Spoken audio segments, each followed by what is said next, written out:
श्रीपादराजं शरणं प्रपद्ये। श्रीसिद्धमङ्गलस्तोत्रम् श्रीमदनन्ता श्रीविभूषिताप्पललक्ष्मी नरसिंहराजा। जय विजयी भव दिग्विजयी भव श्रीमदखण्डा श्रीविजयी भव। श्रीविद्याधरी राधसुरेखा श्रीराखीधर श्रीपादा। जय विजयी भव दिग्विजयी भव श्रीमदखण्डा श्रीविजयी भव। माता सुमती वात्सल्यामृता परिपोषित जय श्रीपादा। जय विजयी भव दिग्विजयी भव श्रीमदखण्डा श्रीविजयी भव। सत्य ऋषीश्वर दुहितानन्दन बापनार्यनुत श्रीचरणा। जय विजयी भव दिग्विजयी भव श्रीमदखण्डा श्रीविजयी भव। सवितृकाठकचयन पुण्यफल भारद्वाजा ऋषिगोत्रा सम्भवा। जय विजयी भव दिग्विजयी भव श्रीमदखण्डा श्रीविजयी भव। दो चौपाति देव लक्ष्मी घन संख्या बोधित श्रीचरणा। जय विजयी भव दिग्विजयी भव श्रीमदखण्डा श्रीविजयी भव। पुण्यरूपिणी राजमाम्बसुतगर्भ पुण्यफल संजाता। जय विजयी भव दिग्विजयी भव श्रीमदखण्डा श्रीविजयी भव। सुमती नंदन नरहरि नंदन दत्त देव प्रभु श्रीपादा। जय विजयी भव दिग्विजयी भव श्रीमदखण्डा श्रीविजयी भव। पीठिकापुर नित्य विहारा मधुमति दत्ता मंगलरूपा। जय विजयी भव दिग्विजयी भव श्रीमदखण्डा श्रीविजयी भव। इति श्री सिद्धमंगलस्तोत्रम्। శ్రీపాద శ్రీవల్లభ చరితామృతము అధ్యాయము 13 ఆనంద శర్మ వృత్తాంతము. నేను సుబ్బయ్య శ్రేష్ఠి నుండి అనుమతి తీసుకొని కురువపురం దిశగా ప్రయాణమును సాగించి తిని రాత్రి సమయమునకొక గ్రామమును చేరుకొంటిని. మాధూకరమునకు ఎవరింటికి పోవెలనాయని ఆలోచించుచుంటిని. తన వీధి అరుగు మీద సుఖాసీనుడై ప్రక్కనున్న వారితో సంభాషణ చేయుచున్న బ్రాహ్మణుని చూచితిని. అతని కన్నులు తేజస్వంతములై ఉండెను. కనుల నిండుగా కరుణారసము చిప్పిలుచుండెను. అతడు నన్ను సాదరముగా లోనికి ఆహ్వానించి భోజనమిడెను. భోజనానంతరము అతడు ఇట్లు చెప్పనారంభించెను.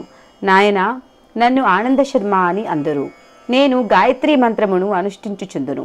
గాయత్రీ మాత కొలసేపటి ముందు నా అంతర్నేత్రమునకు గోచరించి దత్తభక్తుడొకడు వచ్చుచున్నాడు. అతనికి కడుపారా భోజనమిడుము. దత్త ప్రభువును దర్శించినంత నీకు పుణ్యము లభించును అని చెప్పినది. ఆమె చెప్పిన ప్రకారమే జరిగినది. కడుంగడు సంతసము. అంతట నేనిట్లంటిని, అయ్యా, నేను దత్తభక్తుడనే. దత్త ప్రభువుల వారు ప్రస్తుతము భూలోకములో శ్రీపాద శ్రీవల్లభ నామరూపములతో వ్యవహరించుచున్నారని విని వారి దర్శనార్థము గురువపురమునకు పోవుచుంటిని. నా పేరు శంకరభట్టు. నేను కర్ణాటక బ్రాహ్మణుడను. కర్మ మహర్షి ఆశ్రమ వివరణ. నా మాటలను విని ఆనంద శర్మ నవ్వుకొనెను. అయ్యా, మా నాయన నాకు ఉపనయనము చేయు సమయమున మా ఇంటికి అవధూత ఒకరు వచ్చిరి. మా ఇంటివారు అతనికి సకల పరిచర్యలను చేసిరి. అతడు గాయత్రీ మంత్రానుష్ఠానమునకు సంబంధించిన అనేక విషయములను తెలియచేసెను. బృహత్ శిలకోన పెంచల కోనలో గల నృసింహదేవుని దర్శించమని ఆదేశించెను. మా నాయన నన్ను పెంచల కోనకు తీసుకొని పోయెను. అచ్చట నృసింహదేవుని దర్శనానంతరము తలవని తలంపుగా మా నాయన ధ్యానస్థుడయ్యను. ఆ ధ్యానము రేయింబవలు సాగెను. నాకు భయము వేసినది, ఆకలి వేసినది. ఎవరో ఆగంతకుడు నాకు భోజనమిడెను. నన్ను తీసుకొని దుర్గమములైన అడవిదారి వెంట కొండ గుహలలోనికి తీసుకొని పోయెను. తరువాత అతడు అంతర్హితుడయ్యను. ఆ గుహలో ఒకానొక వృద్ధ తపస్విని చూచితిని. అతని కన్నులు ప్రచండ అగ్నిగోళముల వలె నుండెను. అతడు 101 మంది ఋషులచే సేవింపబడుచుండెను. ఆ వృద్ధ తపస్వి తాను స్వయముగా కన్వ మహర్షిననియు ఇది తన తపోభూమి అనియు తన శిష్యులందరూ యువకులుగా కనిపించినను అనేక వేల సంవత్సరముల వయస్సు కలవారనియు అవధూత రూపమున శ్రీ దత్తప్రభువు దర్శనము వలన మహాపుణ్యము పొందిన కారణమున ఈ తపోభూమికి రాగలుగుట సంభవించననియు తెలిపెను. నాకు సంభ్రమాశ్చర్యములు కలిగి నోట మాట రాదాయను, శరీరము వణుకుచుండెను. అంతటా కన్వయోగీంద్రులు ఇట్లనిరి: ప్రస్తుతము దత్తప్రభువులు పీఠికాపురమున శ్రీపాద శ్రీవల్లభ రూపమున ఉన్నారు. మమ్ములను దయతో కనిపెట్టి చూడవలసినదని ప్రభువునకు మా విన్నపముగా తెలియజేయుము. నీకు శీఘ్రముగా శ్రీపాద శ్రీవల్లభ పాదుకా దర్శనము కలుగుగాక అని ఆశీర్వదించి నా శిరస్సుపై తమ దివ్యహస్తముంచిరి. నేను క్షణకాలములో మా నాయన వద్దనుంటిని. మా నాయన ప్రకృతిస్థుడైన తదుపరి మేమిరువురమును మా స్వగ్రామమునకు విచ్చేసితిమి. నాకు కణ్వ మహర్షి ఆశ్రమములో కలిగిన అనుభవమును, దత్తప్రభువు యొక్క నవావతారము పీఠికాపురములో ఉన్నదనడి విషయమును మా నాయనకు కూడా తెలియజేయలేదు. రాజమహేంద్రవరము దగ్గర పట్టసాచల పుణ్యక్షేత్రము. కాలము గడుచుచుండెను. కణ్వ మహర్షి ఆశీర్వాద ప్రభావము వలన నాకు ధ్యానములో తరచూ పాదుకా దర్శనము అగుచుండెను. ఒక పర్యాయము మా ఇంటికి కొందరు బంధువులు వచ్చిరి. వారికి పుణ్యనదులందు స్నానములాచరించి పుణ్యక్షేత్రములు సందర్శింప అభిలాష కలిగెను. వారు మా నాయనను కూడా తమతో రమ్మనిది. అప్పటికి నా వయస్సు 10 సంవత్సరములు. మా నాయనకు నా యందు ప్రీతి మెండు. తనతో కూడా నన్ను రమ్మనెను. నేను వెళ్ళయంటిని. రాజమహేంద్రవరము గోదావరి నది ఒడ్డున గల పట్టణము, మహాపుణ్యక్షేత్రము. రాన్ మహేంద్రవనమునకు ఉత్తర దిశలో నుండిన కొండల మీద ఋషులు కొందరు తపస్సు చేసుకొనువారు. తూర్పు దిశలో నుండిన కొండల మీద మరికొంతమంది ఋషులు తపస్సు చేసుకొనువారు. రాన్ మహేంద్రవరమునకు అనతి దూరముననున్న పట్టసాచల పుణ్యక్షేత్రము గోదావరి నది మధ్యస్థమై ఉన్నది. మహాశివరాత్రికి ఈ ఋషీశ్వరులలో కొంతమంది పట్టసాచలములోను మరికొంతమంది ఋషీశ్వరులు రాన్ మహేంద్రవరమునందలి కోటిలింగ క్షేత్రమునందును వేదస్వస్తి చెప్పువారు. ఈ ఋషీశ్వరులు పరస్పరము మధ్య మార్గముగా తూర్పు నుండి వచ్చువారు, పశ్చిమము నుండి వచ్చువారు, ఉత్తరము నుండి వచ్చువారు, దక్షిణము నుండి వచ్చువారు ఎదురులపల్లి అను గ్రామమున కలుసుకొనువారు. ఈ ఎదురులపల్లి గ్రామమునకు అత్యంత సామీప్యమయ్యున్న మునికూడలి గ్రామమున విశ్రమించి పరస్పరము చర్చలు చేసుకొనువారు. నా అదృష్టవశమున మా నాయనతో కలిసి నేను మునికూడలి గ్రామమును దర్శించగలిగితిని. ఇది అంతయును కూడా శ్రీ దత్తప్రభువుల లీల. కలియుగములో శ్రీ దత్తాత్రేయుల వారి ప్రప్రథమ అవతరణ శ్రీపాద శ్రీవల్లభులు. అత్యంత గహనములైన వేదాంత విషయములు, యోగశాస్త్ర రహస్యములు, జ్యోతిష్శాస్త్ర విషయములు చర్చకు వచ్చినవి. ఈ చర్చలలో పాల్గొన్న మహామునులందరూ ముక్త కంఠముతో శ్రీ దత్తప్రభువుల వారు శ్రీపాద శ్రీవల్లభ నామమున పీఠికాపురములో అవతరించి ఉన్నారనియు, కలియుగములో వారిది ప్రప్రథమ సంపూర్ణ దత్తావతారమనియు చెప్పిరి. భౌతికముగా వారి దర్శనము పొందుటకు వీలులేని వారు ధ్యాన ప్రక్రియల వలన తమ తమ హృదయములలోనే దర్శించగలరనియు, ఈ అవతారము అత్యంత శాంతమయ కరుణారస పరిపూర్ణము అనియు చెప్పిరి. అంతటా మా నాయన నన్ను పీఠికాపురమునకు తీసుకొని వెళ్ళినారు. మాతో వచ్చిన పండిత బృందము పాదగయా తీర్థమునందు స్నానమాచరించి కుక్కుటేశ్వరాలయ దేవాలయమునందలి వివిధ దేవతలను దర్శించి అర్చించి అచ్చట నుండి వేదస్వస్తి చెప్పుచు శ్రీ బాపనార్యుల వారింటికి బయలుదేరిరి. శ్రీ బాపనార్యుల వారు శ్రీ అప్పలరాజు శర్మ గారు తమ పండిత బృందముతో వేదస్వస్తి చెప్పుచు మమ్ములను కలిసికొనిరి. అది ఎంతయో మనోహరమైన దృశ్యము. అటువంటి దివ్య భవ్య దృశ్యములను చూచుటకు కూడా పూర్వజన్మలలోని సుకృత విశేషమున గాని పొందలేని విషయము. శ్రీపాదుల వారి దివ్య మంగళ స్వరూప వర్ణన. మాకు అందరకును శ్రీ బాపనార్యుల వారి ఇంట విందు భోజనములు ఏర్పాటు చేయబడినవి. అప్పటికి శ్రీపాద శ్రీవల్లభుల వారి వయస్సు 5 సంవత్సరములు మించి లేదు. పాలుగారు పసి వయస్సునందున్న ఆ దివ్య శిశువు అత్యంత తేజోవంతుడు, వర్చస్వి, బహురూపసి, ఆజానుబాహుడు. వారి నేత్రద్వయము నుండి అనంతమైన ప్రేమ, కరుణ మహాప్రవాహముగా బయల్వెడలుచుండెను. నేను వారి శ్రీపాదములను స్పృశించగా వారు తమ అభయహస్తమును నా తలపై నుంచిరి. జన్మ జన్మాంతరములందునను నా అనుగ్రహము నీపై ఉండును. నీవు కడపటి జన్మమునందు వెంకయ్య నామముతో అవధూతవై నిరతాగ్నిహోత్రివై అకాలము సంభవించినప్పుడు వర్షములను కురిపింప సమర్థుడవై సాంసారిక జనుల ఈతి బాధలను తీర్ప సమర్థుడవై వెలుగొందుదువుగాక అని ఆశీర్వదించిరి. అంతటా వారిని నేనిట్లాంటిది, శ్రీపాదుల వారి లీలలు ఆలకించుకొలదిని చిత్ర విచిత్రములుగానున్నవి. గాయత్రీ మంత్ర సాధనలలోని రహస్యములను ఎరిగింప ప్రార్థన. గాయత్రీ మంత్ర సర్వాక్షర మహిమా వర్ణన. ఆనంద శర్మ ఇట్లు వివరించెను. గాయత్రీ శక్తి విశ్వవ్యాప్త శక్తి. ఆ శక్తితో సంబంధమును స్థాపించుకుని ఎడల సూక్ష్మ ప్రకృతి స్వాధీనమకును. దాని వలన భౌతికము, మానసికము, ఆత్మకు సంబంధించిన క్షేత్రములలోని అన్ని సంపత్తులను పొంద వీలు కలుగును. శరీరమునందలి విభిన్న అంగముల నుండి నాడులు శరీరమందంతటను వ్యాపించి ఉండును. కొన్ని నాడులు కలిసిన ఎడల గ్రంథి అని పిలువబడును. మానవ శరీరమునందలి వివిధ గ్రంథుల యందు వివిధ శక్తులు నిబిడీకృతమై ఉండును. జపయోగమునందు నిష్ఠులైన వారు ఆయా మంత్రములను ఉచ్చరించుట వలన ఆయా గ్రంథుల యందు నిబిడీకృతమైన శక్తులు వ్యక్తీకరించబడుచుండును. ఓం అను దానిని ఉచ్చరించినప్పుడు శిరస్సు పైన 6 అంగుళముల వరకు గల ప్రాంతమునందును, భూహు అను దానిని ఉచ్చరించినప్పుడు కుడి కన్నునకు పైన 4 అంగుళముల ప్రాంతమునందును, భువ అను దానిని ఉచ్చరించినప్పుడు మానవుడి త్రినేత్రము పైన 3 అంగుళముల ప్రాంతమునందును, స్వహ అను దానిని ఉచ్చరించినప్పుడు ఎడమ కన్నునకు పైన 4 అంగుళముల ప్రాంతమునందును శక్తి జాగృతమగును. ఆజ్ఞాచక్రము ప్రాంతమునందున్న తాపిని అను గ్రంథి యందు నిబిడీకృతమయున్న సాఫల్య శక్తిని జాగృతం చేయుటకు తత్. ఎడమ కన్ను యందున్న సఫలత అను గ్రంథి యందు నిబిడీకృతమయున్న పరాక్రమము అను శక్తిని జాగృతము చేయుటకు స. కుడికన్ను యందున్న విశ్వ అను గ్రంథి యందు నిబిడీకృతమయున్న పాలన అను శక్తిని జాగృతము చేయుటకు వి. ఎడమ చెవి యందున్న తుష్టి అను గ్రంథి యందు నిబిడీకృతమయ్యున్న మంగళకరము అను శక్తిని జాగృతము చేయుటకు తుహు. కుడి చెవి యందున్న వరద అను గ్రంథి యందు నిబిడీకృతమయ్యున్న యోగము అను శక్తి యొక్క సిద్ధి కొరకు వా. నాసికా మూలమునందున్న రేవతి అను గ్రంథి యందు నిబిడీకృతమయ్యున్న ప్రేమ అను శక్తి యొక్క సిద్ధి కొరకు రే. పై పెదవి యందున్న సూక్ష్మ అను గ్రంథి యందు నిబిడీకృతమయ్యున్న ఘన అను సంజ్ఞ గల శక్తిని జాగృతము చేయుటకు ని. క్రింది పెదవి యందున్న జ్ఞాన అను గ్రంథి యందు నిబిడీకృతమయ్యున్న తేజము అను శక్తిని జాగృతము చేయుటకు యం. కంఠమునందున్న భర్గ అను గ్రంథి యందు నిబిడీకృతమయ్యున్న రక్షణ అను శక్తిని జాగృతము చేయుటకు భర్. కంఠకూపమునందున్న గోమతి అను గ్రంథి యందు నిబిడీకృతమయ్యున్న బుద్ధి అను శక్తి యొక్క సిద్ధి కొరకు గో.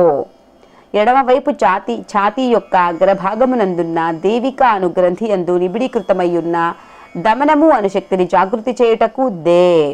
కుడివైపు ఛాతీ యొక్క అగ్రభాగమునందున్న వారాహి అను గ్రంథి యందు నిబిడీకృతమయ్యున్న నిష్ఠ అను శక్తి యొక్క సిద్ధి కొరకు వా.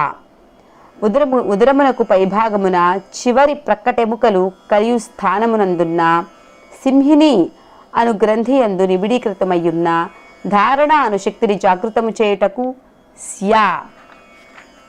కాలేయమునందున్న ధ్యాన అను గ్రంథి యందు నిబిడీకృతమయ్యున్న ప్రాణ అను శక్తిని జాగృతము చేయుటకు ధీ. ప్లీహమునందున్న మర్యాద అను గ్రంథి యందు నిబిడీకృతమయ్యున్న సంయమ అను శక్తిని జాగృతము చేయుటకు మా. నాభి యందున్న స్ఫుట అను గ్రంథి యందు నిబిడీకృతమయ్యున్న తపో అను శక్తిని జాగృతము చేయుటకు హి. వెనుభాగము చివరి భాగమునందున్న మేధ అను గ్రంథి యందు నిబిడీకృతమయ్యున్న దూరదర్శిత అను శక్తిని జాగృతము చేయుటకు ధీ. ఎడమ భుజమునందున్న యోగమాయ అను గ్రంథి యందు నిబిడీకృతమయ్యున్న అంతర్నిహితము అను శక్తిని జాగృతము చేయుటకు యో. కుడి భుజమునందున్న యోగిని అను గ్రంథి యందు నిబిడీకృతమయ్యున్న ఉత్పాదన అను శక్తిని జాగృతము చేయుటకు యో. కుడి మోచేయందున్న ధారిణి అను గ్రంథి యందు నిబిడీకృతమయ్యున్న సరసత అను శక్తిని జాగృతం చేయుటకు నహ. ఎడమ మోచేయి యందున్న ప్రభవ అను గ్రంథి యందు నిబిడీకృతమయ్యున్న ఆదర్శ అను శక్తిని జాగృతము చేయుటకు ప్ర. కుడి మణికట్టునందున్న ఊష్మ అను గ్రంథి యందు నిబిడీకృతమయ్యున్న సాహసము అను శక్తిని జాగృతము చేయుటకు చో. కుడి అరచేతి యందున్న దృశ్య అను గ్రంథి యందు నిబిడీకృతమయ్యున్న వివేకము అను శక్తిని జాగృతము చేయుటకు ద. ఎడమ అరచేతి యందున్న నిరంజన అను గ్రంథి యందు నిబిడీకృతమయ్యున్న సేవ అను శక్తిని జాగృతము చేయుటకు యాత్ అను వానిని ఉచ్చరింపవలెను. ఈ విధముగా గాయత్రీ మంత్రమునందలి 24 అక్షరములకును మన శరీరమునందు వివిధ ప్రాంతములందు గల 24 గ్రంథులకును ఆ గ్రంథులందు నిబిడీకృతమయ్యున్న 24 రకములైన శక్తులకును సన్నిహిత సంబంధము కలదు. 9 అను సంఖ్య మార్పులకు లోను గాని పరబ్రహ్మతత్వమును సూచించును. 8 అను సంఖ్య మాయాతత్వమును సూచించును. దో చపాతి దేవ్ లక్ష్మి అను వాక్యమునకు వివరణ. శ్రీపాదుల వారు తమకిష్టమైన వారి గృహము నుండి 2 చపాతీలను స్వీకరించువారు. వారు దో చపాతి దేవ్ లక్ష్మి అని పిలుచుటకు బదులు దో చౌపాతి దేవ్ లక్ష్మి అని పిలుచువారు. దో అనునది 2 సంఖ్యను, చౌ అనునది 4 సంఖ్యను, పతిదేవ్ శబ్దము జగత్ప్రభువైన పరమేశ్వరుని 9 సంఖ్యను సూచింపగా, లక్ష్మీ శబ్దము మాయాస్వరూపమైన 8 సంఖ్యను సూచించుచున్నది. అందువలన 2, 4, 9, 8 అను సంఖ్య ఒక వింత సంఖ్య అయి ఉన్నది. తను గాయత్రి స్వరూపమనియు పరమాత్మననియు పరాశక్తిని కూడా తానేననియు సూచించుటకు ఈ సంఖ్యను శ్రీపాదుల వారు ఈ విధముగా అన్వయించిరి. అంతటా నేనిట్లంటిని, అయ్యా, గాయత్రీ మంత్రములోని 24 అక్షరముల గురించి మీరు చెప్పినది కొంత అవగతమైనది. అయితే 9 అను సంఖ్య పరమాత్మ స్వరూపమంటిది, 8 అనునది మాయాస్వరూపమంటిది. ఇది నాకంతగా అవగతము కాలేదు, వివరించండి. నవమ సంఖ్య వివరణ. అంతటా ఆనంద శర్మ ఇట్లు నుడివెను, నాయన శంకరభట్టు, పరమాత్మ ఈ విశ్వమునకు అతీతుడు. అతడు ఎటువంటి మార్పులకు లోను గానివాడు. 9 అనునది ఒక విచిత్ర సంఖ్య. 9ని 1 చేత గుణింపగా 9 వచ్చును. 9ని 2 చేత గుణింపగా 18 వచ్చును. ఆ 18లోని 1ని 8ని కలిపినను తిరిగి 9 వచ్చును. 9ని 3 చేత గుణించిన 27 వచ్చును. దీనిలోని 2ను 7ను కలుపగా తిరిగి 9 వచ్చును. ఈ విధముగా 9ని ఏ సంఖ్య చేత గుణించినను ఆ వచ్చిన సంఖ్యలోని విడివిడి అంకెలను కలుపగా వచ్చున్నది 9 అగుచున్నది. అందుచేత 9 అనున్నది బ్రహ్మతత్వమును సూచించుచున్నది. గాయత్రి వివరణ. అంతేగాక గాయత్రి మంత్రము కల్పవృక్షము వంటిది. దీనిలోని ఓంకారము భూమి నుండి పైకి వచ్చడి మూలకాండమని గ్రహింపుము. భగవంతుడున్నాడనడి జ్ఞానమును పరమేశ్వరుని యందు నిష్ఠను ఓంకారోచ్చారణము వలన పొందవచ్చును. మూలకాండము యొక్క 3 శాఖలుగా భూహు, భువః, స్వాహ అనునవి వర్ధిల్లినవి. భూహ అనునది ఆత్మజ్ఞానమును కలిగించుటకు సమర్థము. భువః అనునది జీవుడు శరీరధారిగా ఉండగా అనుష్ఠింపదగిన కర్మయోగమును సూచించును. స్వహ అనునది సమస్త ద్వంద్వములందును స్థిరత్వమును కలిగి ఉండి సమాధి స్థితిని పొందుటకు సహకరించును. భూహు అనే శాఖ నుండి తత్, సవితుః, వరేణ్యం అను 3 ఉపశాఖలు ఉద్భవించినవి. తత్ అనునది శరీరధారికి జీవన విజ్ఞానము కలిగించుటకును, సవితుః అనునది శరీరధారికి శక్తిని సముపార్జనము చేయుటకును, వరేణ్యం అనునది మానవుడు తన జంతు ధర్మములను అతిక్రమించి దివ్యుడుగా మార్పు నొందుటకును సహకరించును. భువః అను శాఖ నుండి భర్గో దేవస్య ధీమహి అను 3 ఉపశాఖలు ఉద్భవించినవి. భర్గో అనునది నిర్మలత్వము పెంపొందించును. దేవస్య అనునది దేవతలకు మాత్రమే సాధ్యమైన దివ్య దృష్టిని కలిగించును. ధీమహి అనునది సద్గుణములను పెంపొందించును. స్వహ అను శాఖ నుండి ధియో యోనః ప్రచోదయాత్ అను 3 ఉపశాఖలు ఉద్భవించినవి. ధియో అనునది వివేకమును, యోనః అనునది సంయమమును, ప్రచోదయాత్ అనునది సేవాభావమును సమస్త జీవరాశుల యందును పెంపొందుటకు సహకరించును. అందుచేత గాయత్రి కల్పవృక్షమునకు 3 శాఖలును, ఒక్కొక్క శాఖకు 3 ఉపశాఖలును కలవని నీకు అవగతమైనది కదా. అందుచేత 2, 4, 9, 8 అనున్నది శ్రీపాదుల వారిని సూచించే సంఖ్య. దానిలోని 9 అను దాని గురించి నీకు వివరించి తిని. అష్టమ సంఖ్య వివరణ. 8 అను సంఖ్య మాయాస్వరూపము. ఇదియే అనగా మాత తత్వము. 8ని 1 చే గుణించిన 8 వచ్చును. 8ని 2 చేత గుణించిన 16 వచ్చును. దీనిలోని 1ని 6ను కలిపిన 7 వచ్చును. ఇది 8 కంటే తక్కువ. 8ని 3 చేత గుణించిన 2, 4 వచ్చును. దీనిలోని 2ను 4ను కలిపిన 6 వచ్చును. ఇది 7 కంటేనూ తక్కువ. ఈ రకముగా సృష్టిలోని సమస్త జీవరాశులలోని శక్తులను హరింపజేయు తత్వము జగన్మాత యందు కలదు. ఎవడు ఎంత గొప్పవాడైనను వానిని తక్కువగా చేసి చూపగల శక్తి మాయాస్వరూపమునకున్నది.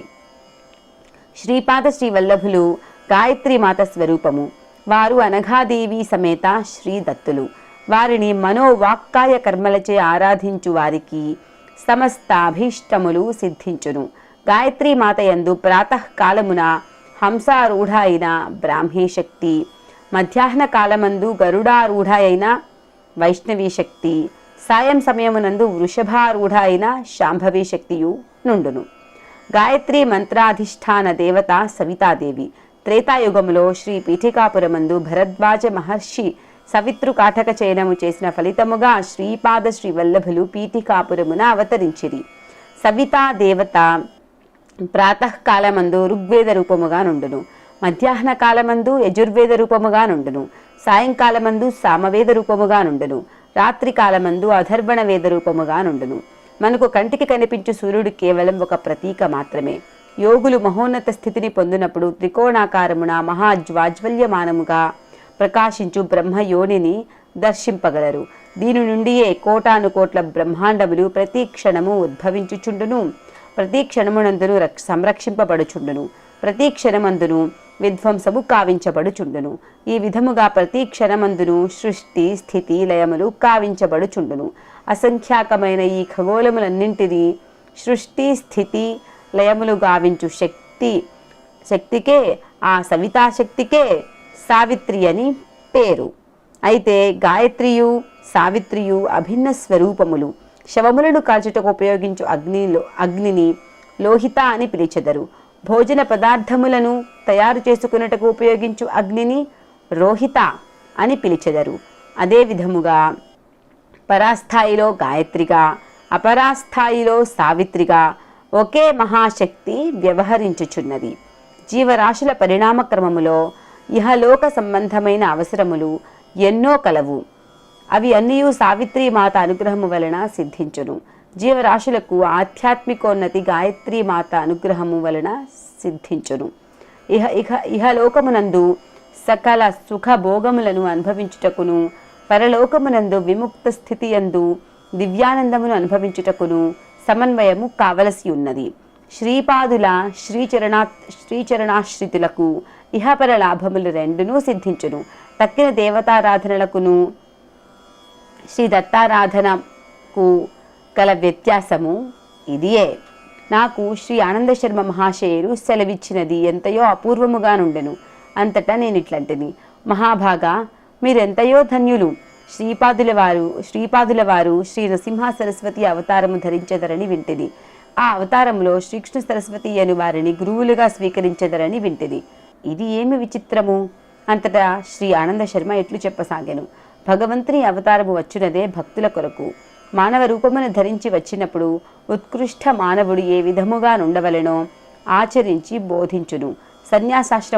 సన్యాసాశ్రమమును ఉద్ధరింపవలసి ఉన్నది. తను సన్యాసి కావలెనన్నా తనకు కూడా ఒక గురువు కావలెను. ఆ గురువు బహు యోగ్యుడై ఉండవలెను. సాక్షాత్తు అవతార పురుషునికి గురువు కాగల యోగ్యత కోటిలో ఏ ఒక్కరికో ఉండును. అవతార పురుషుడు జన్మించిన వంశములో 80 తరముల వారు అవతరించెదరు. ఆ వంశమునందు విశేష పుణ్యము రాశులుగా పడి ఉండవలెను. అదే విధముగా అవతార పురుషునకు గురువుగా నుండెడి వ్యక్తి వంశము కూడా పరమ పవిత్రముగా నుండవలెను. తాటంకపురమున అనగా తణుకు వాజపేయయాజుల వారి వంశమునందు మాయనాచార్యుడను మహనీయుడు జన్మించెను. అతని భార్య పేరు శ్రీమతి. వారు పుణ్య దంపతులు. వారు దరిమిలా నందికొట్కూరు ప్రాంతమునందలి మంగళాపురమునందు జీవించసాగిరి. వారికి మాధవుడు, సాయనుడు, భోగినాథుడను వారు జన్మించిరి. సనాతన ధర్మమును ఉద్ధరించుటకు మాధవుడు విద్యారణ్యుడైనాడు. మహాతపస్సంపన్నులైన బాపనార్యులు సూర్యమండలము నుండి శ్రీశైల మల్లికార్జున లింగమునందు శక్తిపాతమునరించిరి. వాస్తవమునకు శ్రీ దత్తుల వారి శ్రీచరణములు శ్రీపర్వతముపై అవతరించినవి. శ్రీపాదుల వారి శ్రీచరణములు శ్రీపర్వతముపై అవతరించుట ఎంతయో అద్భుతమైన విషయము. పర్వతము పేరు శ్రీ. దత్తప్రభువు చరణములు శ్రీచరణములు. ఈ నవావతారమునకు శ్రీపాద శ్రీ వల్లభ నామము ఎంతయో తగియున్నది. బాపనార్యుల వారి వంశమునకును మాయనాచార్యుల వారి వంశమునకును ఎన్నో తరముల నుండి సంబంధ బాంధవ్యములు కలవు. మల్లాది వారింట ఆడపడుచు జన్మించిన వాజపేయాజుల వారి కోడలనియు, వాజపేయాజుల వారింట ఆడబడుచు జన్మించిన మల్లాది వారి కోడలనియు చమత్కారముగా అనుకొనివారు. అయితే బాపనార్యులు తమ కుమార్తె అయినటువంటి సకల సౌభాగ్యవతి సుమతి మహారాణిని వాజపేయాజుల వారింటి కోడలిగా చేయలేదు. విధి ప్రేరేపితులై అగోచరమైన దివ్య సంకల్పం వలన గండికోట అప్పలరాజు శర్మ గారికిచ్చి వివాహము చేసిరి. సాక్షాత్తు దత్తప్రభువులు శ్రీపాద శ్రీవల్లభులుగా జన్మించి తమ మాతామహులతో రక్త సంబంధము కలిగిన వాజపేయయాజుల వారిని కూడా తరింపజేయదలచి మాధవాచార్యుని తన వద్దకు ఆకర్షించిరి. మాధవాచార్యుల వారికి శ్రీపాదుల వారి యందు వాత్సల్య భావము పెల్లుబికినది. మాధవాచార్యులు విద్యారణ్య మహర్షిగా పరిణామము చెందిరి. వారి శిష్యులు మలయానందులు, వారి శిష్యులు దేవతీర్థులు, వారి శిష్యులు యాదవేంద్ర సరస్వతులు, వారి శిష్యులు కృష్ణ సరస్వతులు. శ్రీ విద్యారణ్యులకును కృష్ణ సరస్వతులకును మధ్య ముగ్గురు కలరు. శ్రీ విద్యారణ్యులే శ్రీ కృష్ణ సరస్వతిగా అవతరించి శ్రీపాదుల వారి తరువాత అవతారమునందు గురువులుగా నందురు. శ్రీ విద్యారణ్యులు భవిష్యత్తులో తన సోదరుడైన సాయనాచార్యుని వంశమందు గోవింద దీక్షిత నామమున జన్మించి రాజర్షి అయి తంజావూరు మహామంత్రి కాగలరు. ఇది శ్రీపాదుల వారి దివ్య వచనము. శ్రీపాదుల వారు నిత్య సత్య వచనులు. ఒక పర్యాయము సుమతి మహారాణి శ్రీపాదుల వారికి స్నానము చేయించుచుండెను. ఇంతలో పైండా వెంకటప్పయ్య శ్రేష్ఠి గారు అచ్చటకు విచ్చేసిరి. వారిని చూచి శ్రీపాదుల వారు, తాత, మనది మార్కండేయ గోత్రమా అని ప్రశ్నించిరి. వారు బదులివ్వక శ్రీపాదుల వారి ముద్దుగొలుపు మాటలకు శ్లేషార్థమునకు నవ్వుకొనిరి. వాస్తవమునకు శ్రీపాదుల వారు భారద్వాజ గోత్రీకులు. పైండా వెంకటప్పయ్య శ్రేష్ఠి గారిది మార్కండేయ గోత్రము. తను భావనాపరముగా పైండా వెంకటప్పయ్య శ్రేష్ఠి గారికి కూడా దౌహిత్రుడనే అను విషయమును నర్మ గర్భితముగా చెప్పిరి. ఇంతలోనే సుమతీమాత స్నానానంతరము మార్కండేయునంతటి ఆయుష్మంతుడవు కావలే అని నీళ్లను గుండ్రముగా త్రిప్పి ఆశీర్వదించినది. మార్కండేయుడు 16 సంవత్సరముల వరకు మాత్రమే ఆయుషు గలవాడు. శివానుగ్రహమున చిరంజీవి అయినాడు. తను 16 వర్షముల పర్యంతము మాత్రమే తల్లిదండ్రుల వద్ద ఉండెదనని నర్మ గర్భితముగా సూచించెను. 16 సంవత్సరముల వయస్సు తర్వాత మార్కండేయుడు మహర్షి అయి గృహత్యాగము చేసి చిరంజీవి అయినాడు. శ్రీపాదుల వారు కూడా 16 సంవత్సరముల వరకు మాత్రమే తల్లిదండ్రుల వద్ద నుండి తరువాత జగద్గురువైనారు. తాను తన శరీరమును గుప్తమునరించెదననియు తన ఈ శరీరమునకు చిరంజీవత్వం ఉండుననియు ఇప్పుడు మనము చూచు శ్రీపాద శ్రీవల్లభ రూపం ఏదైతే ఉన్నదో అదే స్వరూపములో అత్రి అనసూయలకు కుమారుడుగా గతములో అవతరించితిననియు పదే పదే చెప్పి ఉన్నారు. శ్రీపాదుల వారి వివిధ రూపములు. శ్రీపాదుల వారు తమ యోగశక్తిని బహిర్ముఖము గావించి స్త్రీ రూపముననున్న తమ యోగశక్తితో సహా దర్శనమిచ్చడివారు. ఇది ఎంతయో అపూర్వమైన విషయము. కుండలినీ శక్తిని ఈ విధముగా స్త్రీ స్వరూపముగా బహిర్ముఖమునర్చుట కేవలము శ్రీ దత్తప్రభువులకే చెల్లును. 16 సంవత్సరముల వయస్సులో నుండు ఆ నవయవ్వన దంపతీ రూపమును బాపనార్యులను రాజమాంబయును శ్రీపాదుల వారి జననీ జనకులను నరసింహవర్మ దంపతులను వెంకటప్పయ్య శ్రేష్ఠి దంపతులను మరికొంతమంది దర్శించిరి. వారిరువురికి వివాహము చేయ సంకల్పించిన తల్లిదండ్రులకు కేవలము నిరాశ మాత్రమే ఎదురయ్యను. తాము భవిష్యత్తులో దివ్య దంపతీ రూపమున దర్శనమీయ సంకల్పించినటకు ప్రప్రథమమున వారు అవధూత రూపమున సుమతీమాతకు దర్శనమిచ్చినప్పుడే సూచించిరి. అవధూత సుమతీమాతతో ఇట్లనిది, అమ్మా, నీ కుమారుడు 16 సంవత్సరముల వరకు మీ వద్ద నుండును. వానికి వివాహము చేయ సంకల్పించిన వినడు సరికదా, గృహత్యాగము చేసి వెడలిపోవును. అందుచేత అతని మనోభీష్టమును అనుసరించి నడుచుకొనవలసినది. శ్రీ అనఘాదత్తులు ఆది దంపతులు. వారికి చావు పుట్టుకలు లేవు.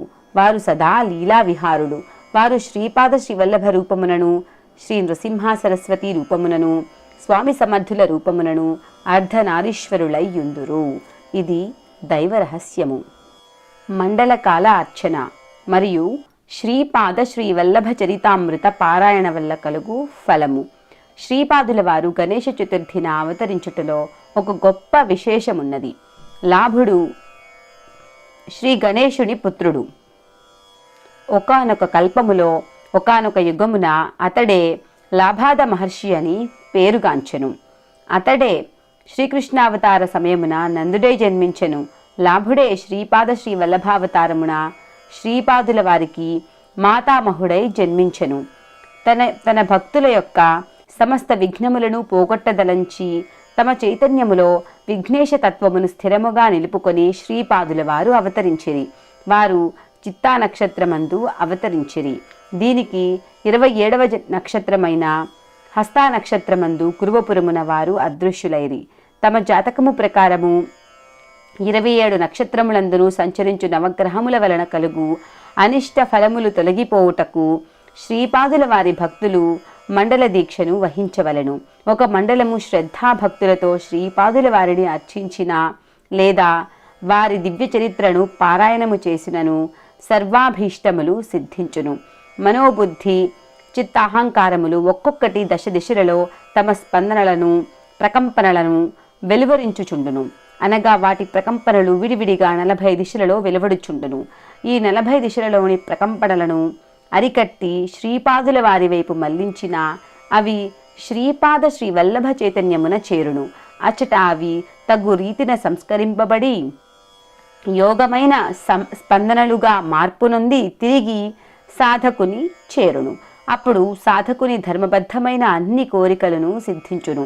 నాయన శంకర భట్టు, నీవు శ్రీపాదుల వారి చరితమును లిఖింపగలవని అంతర్దృష్టితో తెలుసుకొంటిని. లోకములో వ్యవహారములోనున్న పారాయణ గ్రంథములలో రచయిత యొక్క వంశావళి, వివిధ స్తోత్రములు వగైరా ఉండును.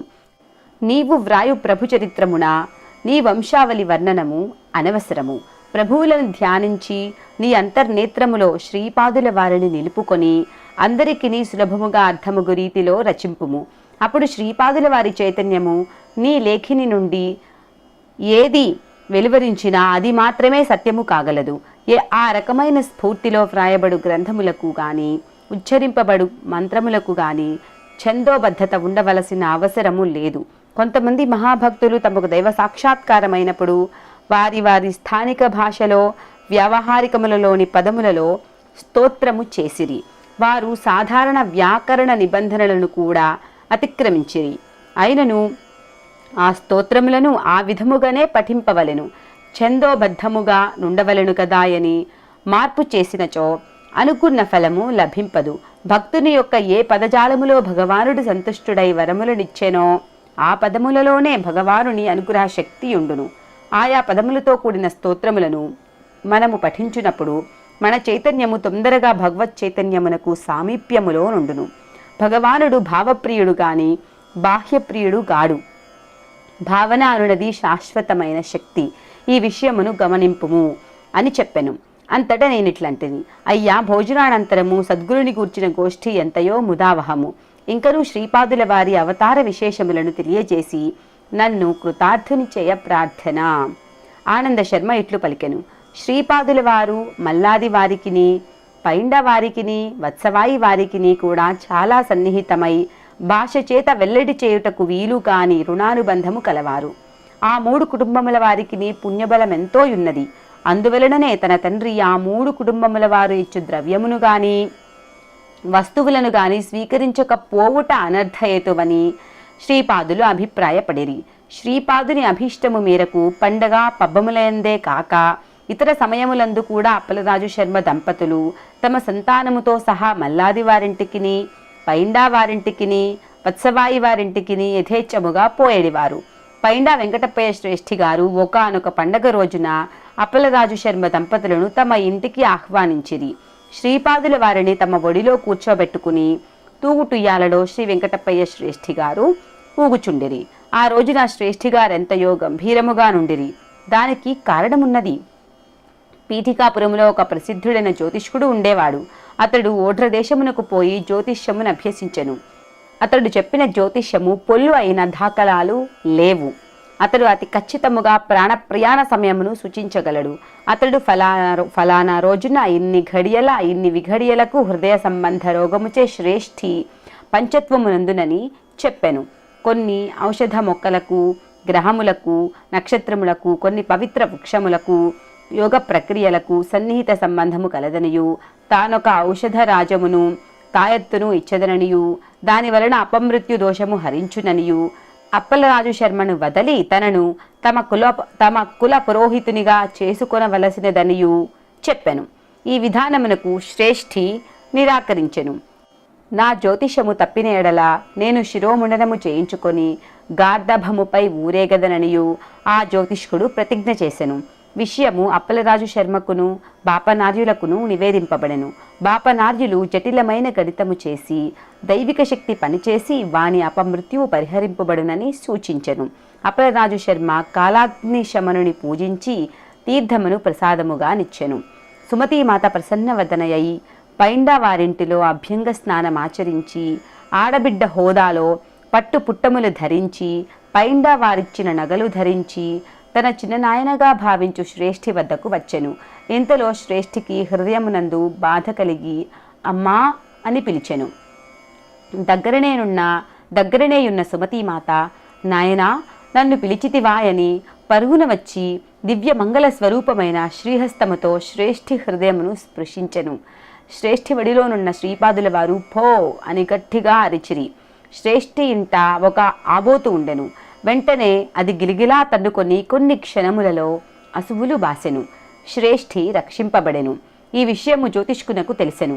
అతడు వెంటనే శ్రేష్ఠి ఇంటికి పరుగున వచ్చెను. త్రుటిలో తన అమోఘ జోష్యము తప్పిపోయినందులకు అతడు లోలోన ఎంతో దుఃఖించెను.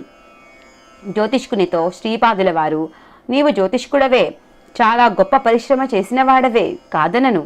జ్యోతిలన్నింటికీ జ్యోతినైన నేనుండగా శ్రేష్ఠికి మృత్యుభయమేలా? నీవు శిరోముండనము చేయించుకొని గార్ధభముపై ఊరేగనక్కరలేదు. నీవు పశ్చాత్తప్తుడవైనా చాలును. నీ తండ్రి తను జీవించి ఉండగా శ్రేష్ఠి వద్ద అప్పు తీసుకొనెను. అతడు ఆ అప్పును తీర్చివేసితునని అబద్ధమాడెను. ఆ అబద్ధము కూడా గాయత్రి సాక్షిగా చెప్పెను. దాని ఫలితముగా మీ తండ్రి శ్రేష్ఠి ఇంట ఆబోతుగా జన్మించెను. శ్రేష్ఠి ధర్మాత్ముడు కనుక ఆ ఆబోతునకు సమృద్ధిగా మేత పెట్టుచుండెను. హీన జన్మనుందిన నీ తండ్రికి ఉత్తమ జన్మను నేను ప్రసాదించి తిని అపమృత్యు వాతపడనున్న శ్రేష్ఠి యొక్క కర్మఫలమును ఆబోతునకు బదలాయించి తిని నీవు ఈ ఆబోతునకు దహన సంస్కారములు నరించి అన్నదానము చేయుము. నీ తండ్రికున్న కర్మఫలము నశించును, ఉత్తమగతి కల్గును అని పలికిరి. శ్రీపాదుల వారి ఈ వచనముల ప్రకారమే ఆ జ్యోతిష్కుడు నడుచుకొనెను. నాయన శంకరభట్టు, శ్రీపాదుల వారు అనేక పద్ధతులలో ప్రాణరక్షణ చేసెదరు. ఒక్కొక్క పర్యాయము రాబో జన్మలోని కొంత ఆయుష్ను తగ్గించి ఈ జన్మలో ఆయుష్ను పెంచగలరు, లేదా కర్మ ఫలితములను బదలాయించు పద్ధతిలో శ్రేష్ఠికి జరిగినట్లు చేయగలరు. శ్రేయోభిలాషి అయిన ఒకని ఆయుష్ నుండి ఆ వ్యక్తికి ఆయుష్ పెంచగలరు. అసాధారణ పద్ధతిలో మృత్యువునే శాసించి ఆయుర్దాయము నీయగలరు. శరీరములో తరుగుదలను పెరుగుదలను నిలుపుదల చేసి యోగి ప్రాణశక్తిని తన అదుపులో ఉంచుకొనును. శ్రీపాదులు యోగ సంపూర్ణ అవతారుడు. వారికి అసాధ్యమనున్నది లేదు. ఉచ్ఛ్వాస నిశ్వాసముల గతిని విచ్ఛేదనం చేయుట వలన ముక్తిని సాధించుట సులభతరము. క్రియాయోగి తన ప్రాణశక్తిని ఆజ్ఞ, విశుద్ధ, అనాహత, మణిపూర, స్వాధిష్టాన, మూలాధార చక్రములను చుట్టి పైనుంచి క్రిందకి, క్రింద నుంచి పైకి పరిభ్రమించున్నట్లు చేస్తాడు. ఒక్క క్రియకు పట్టే కాలము 1 సంవత్సరంలో జరిగే ప్రకృతి సహజమైన ఆధ్యాత్మిక వికాసమునకు సమానమవుతుంది. నాయన, అహోరాత్రములోని 3వ వంతు సమయంలో 1000 క్రియలు జరిగితే కేవలం 3 సంవత్సరముల కాలంలో సహజ ప్రకృతి ద్వారా 10 లక్షల సంవత్సరములలో వచ్చే పరిణామం వస్తుంది. పురాణములలో అనేక వేల సంవత్సరాలు తపస్సు చేసిన యోగుల గురించి చెప్పేటప్పుడు ఆ కాలం సహజంగా ప్రకృతికి పట్టే పరిణామ కాలమని అర్థం చేసుకోవాలి. అంటే ఆయా యోగులకు పట్టే వాస్తవ కాలం వేరుగాను, ఆ పరిణామం ప్రకృతి సిద్ధంగా రావడానికి పట్టే కాలం వేరుగాను అర్థం చేసుకోవాలి. బ్రహ్మదేవుడు ప్రతి జీవికి ఆయుర్దాయాన్ని ఇచ్చి శ్వాస ప్రశ్వాసలని నిర్ధారిస్తాడు. అంతేగాని ఇన్ని సంవత్సరాలుగా నిర్ణయించడు. క్రోధం, ఆవేశం వంటి దుర్లక్షణాలు ఉన్నప్పుడు శ్వాస ఎక్కువగా ఖర్చు అవుతుంది. తద్వారా ఆయుర్దాయం తగ్గుతుంది. మనశ్చాంచల్యం కలిగిన కోతి చాలా ఎక్కువ శ్వాసలు తీసుకుంటుంది. 300 సంవత్సరాలు జీవించగలిగే రాకాసి తాబేలు ఒక నిర్దిష్ట కాలంలో కోతి తీసుకునే శ్వాసలలో 8వ వంతు మాత్రమే తీసుకుంటుంది. ఆనంద శర్మ సద్గోష్ఠి వలన నేనెంతో జ్ఞానవంతుడను అయినాను. ఉదయాన్నే కాలకృత్యాలను తీర్చుకుని ఆనంద శర్మ అనుజ్ఞ తీసుకుని శ్రీపాద శ్రీ వల్లభుల దర్శనార్థం కురువపురం వైపుకు బయలుదేరితిని. శ్రీపాద శ్రీ వల్లభులకు జయము జయము. అధ్యాయం 13 సమాప్తం. శ్రీపాదరాజం శరణం ప్రపద్యే.